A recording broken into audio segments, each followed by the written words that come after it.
Eh bien bonjour à tous, c'est Aquabio, bienvenue sur ma chaîne. On se retrouve pour une nouvelle vidéo biotope où on va réaliser un biotope africain. Vous l'avez sûrement remarqué, le bac qui est juste là normalement n'est plus à sa place. C'est tout simplement parce qu'il est juste là. Donc on va réaliser le scape juste après.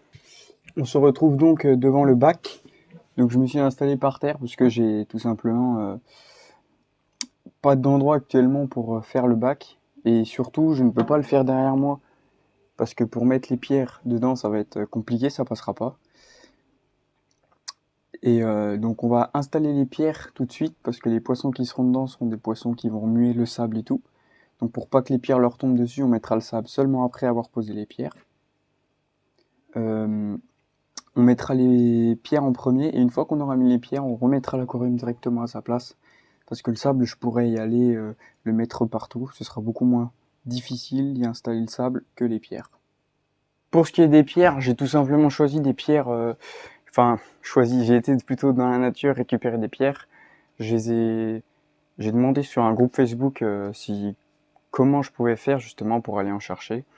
Donc on m'a dit que je pouvais prendre des pierres dans la nature et qu'il suffisait simplement de les brosser, de les faire bouillir et le tour est joué, voilà. Donc c'est ce que j'ai fait. Donc je vais aller chercher les pierres et on va les installer tout de suite après. Pour ma sélection de pierres, je me suis pas réellement posé de questions. Je me suis pas demandé si elles étaient calcaires ou non, tout simplement parce que ce sera un aquarium pour cyclidés africains. Et les cyclidés africains vivent dans des biotopes avec un pH très basique, basique tout simplement, et une eau dure. Donc qu'elle soit qu'elle soit neutre ou calcaire, ça n'importera, il n'y aura aucun problème.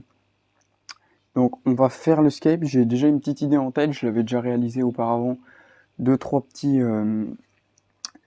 assemblages qui m'avaient plutôt convenu. Donc sans plus tarder, on va commencer. Donc on va attaquer avec la première pierre. Il faut vraiment faire attention quand on pose les pierres directement sur le verre, tout simplement parce que ça peut casser. Et donc ça serait vraiment dommage de casser son aquarium en installant son hardscape.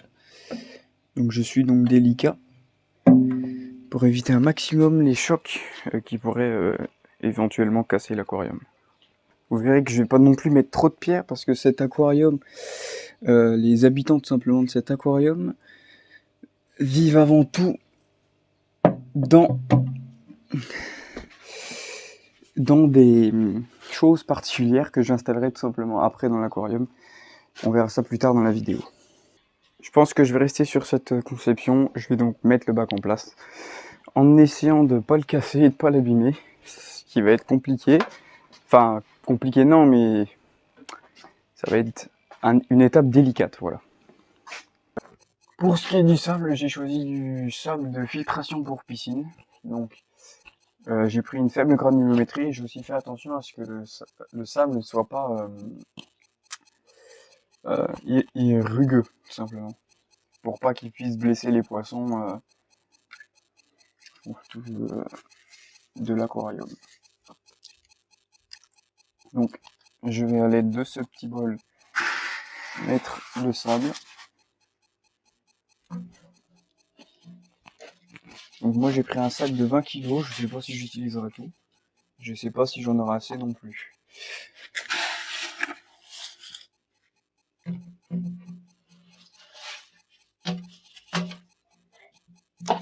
Pour les cyclidés africains, je recommande quand même beaucoup de sable, parce que c'est des poissons qui aiment bien creuser.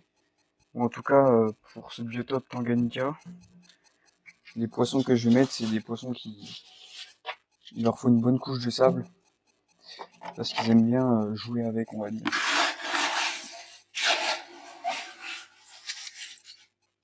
Moi le sable, je l'ai lavé au préalable, ça m'a pris vraiment 1 heure. C'est très très long.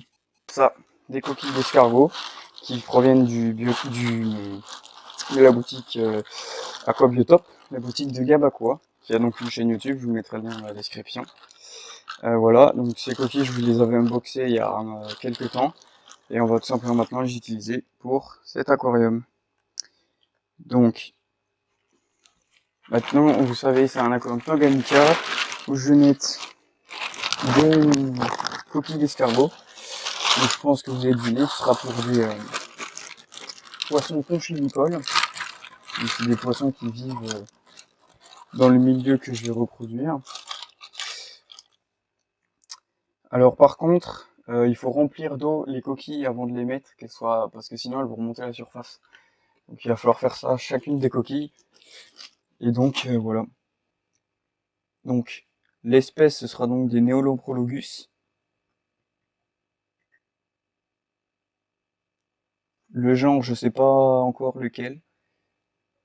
Il faudra que je réfléchisse avant que je mette en eau là. Bah avant que je. Enfin je réfléchirai tout simplement. Parce que l'aquarium sera en eau, il sera cyclé, tout ça, tout ça. Donc je réfléchirai à ce que je compte mettre dedans. Voilà. Je vais vous passer le temps de toutes les coquilles parce que ça va être long. Alors je vais pas toutes les mettre, je pense que j'en mettre une petite trentaine. Je pense que ce sera suffisant. Et voilà, donc on se retrouve tout de suite après.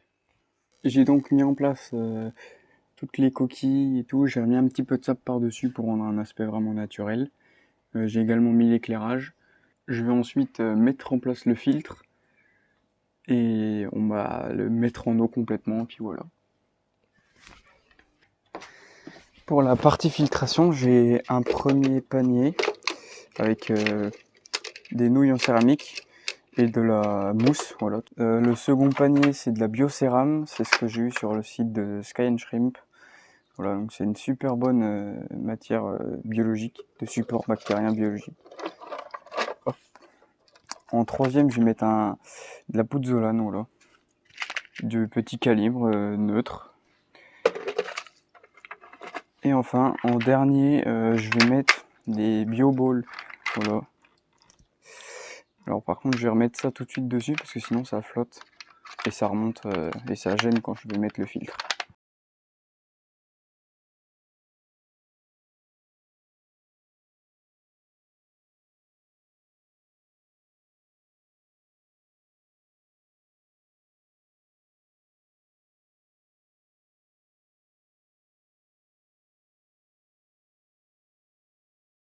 Donc on se retrouve 24 heures après, enfin plutôt 12 heures après, puisque là on est le matin de bonne heure, après avoir mis en eau hier soir, mis en eau le bac.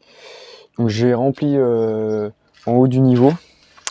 Et donc maintenant, vu que j'ai mis que de l'osmosée et que c'est un bac africain, je vais procéder à la reminéralisation.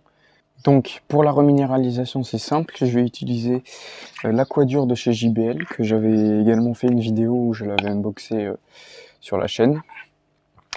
Et donc voilà, on va suivre les dosages pour avoir les paramètres idéaux pour nos futurs habitants.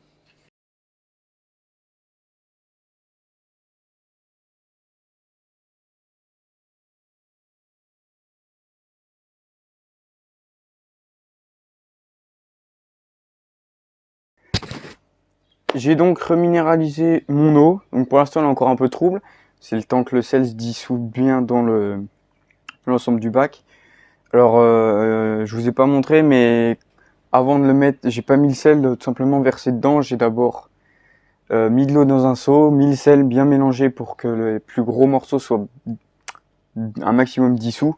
Et après le reste se fera automatiquement dans le bac avec la filtration et tout ça.